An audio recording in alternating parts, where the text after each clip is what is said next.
As a reaction to the perceived flaws of second-wave feminism, the 1980s saw the creation of the mythopoetic men's movement.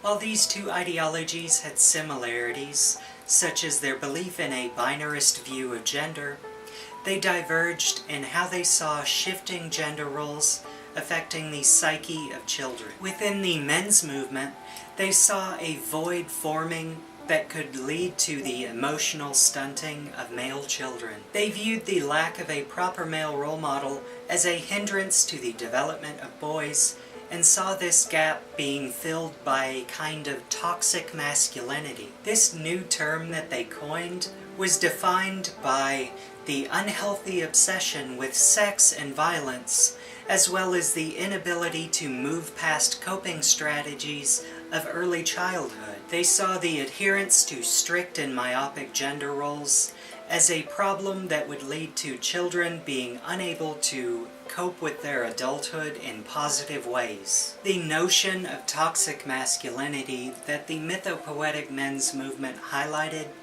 can be seen in the violence within interactions between cisgender heterosexual men and trans women, whether the men were previously interested in the woman or not.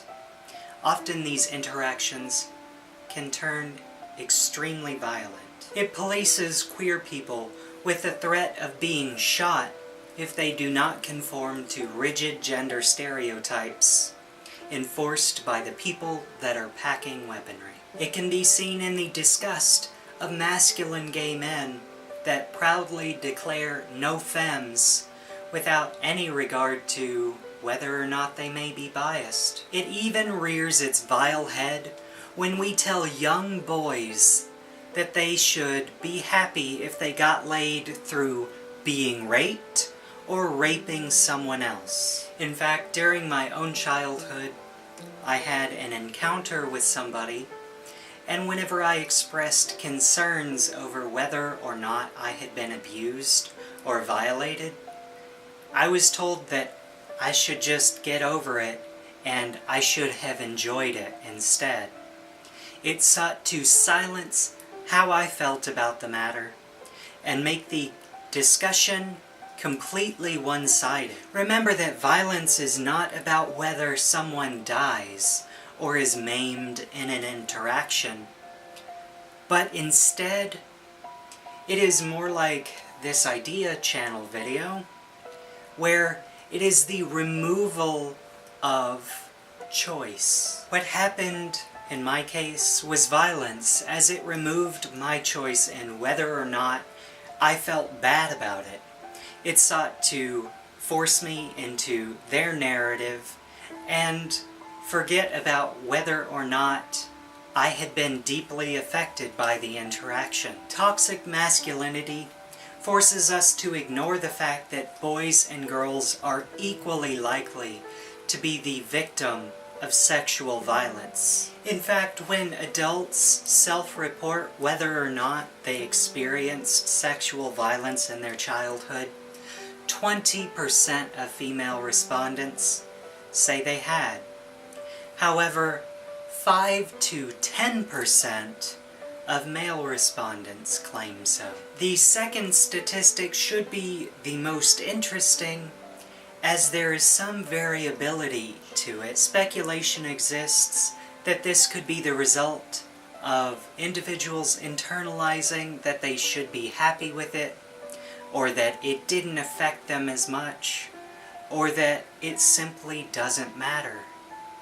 And that is not a good state for our society to be in. As a whole, by the content that we put out and the ways that we interact with other people, we have subtly gaslit an entire portion of the population into conforming to a reality that is not their own.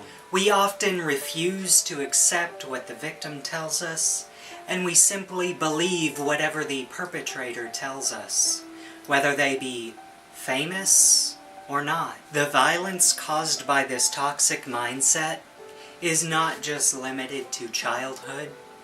In fact, college-age males from 18 to 24 years old are 5 times more likely to be affected by sexual violence than non-students. We should be asking ourselves why this is, rather than arguing that there's no cause for concern on our college campuses, and that any claims otherwise are the result of oversensitivity. We should be asking how we can solve it, rather than whining about those SJWs or those darn feminists all over the internet.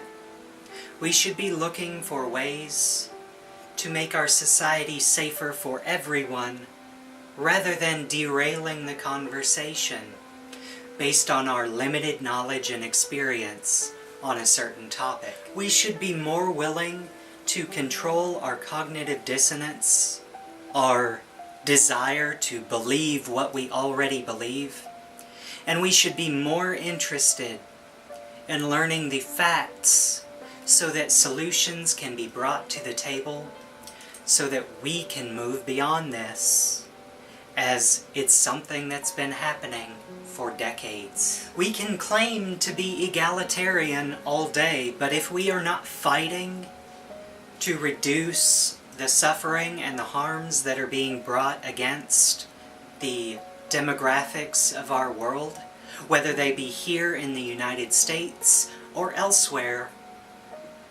then we are not truly egalitarian at all. And it is, once again, a useless word. We are doing great harm to the youth that are having to grow up in this environment that we continue to cultivate. They are already partaking in the tendencies of past generations by refusing to recognize that there's a problem or even acknowledge that there is one at all. Instead, it's met with the same old words and phrases. They don't want to listen to it, as many of us chose not to. And instead, they shut the conversation down by shutting down themselves and closing their mind, existing only within the echo chamber of memes that they have constructed for themselves. It's fine if you want to continue to do that, but you should know that everything you claim to be is likely a lie, if, of course, you are one of the ones that believe you're fighting for good in the world.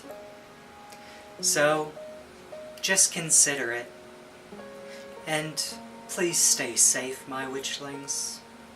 Know that you are incredible, and I hope you continue to fight for what you believe in, as long as it's right. And until next time, bye.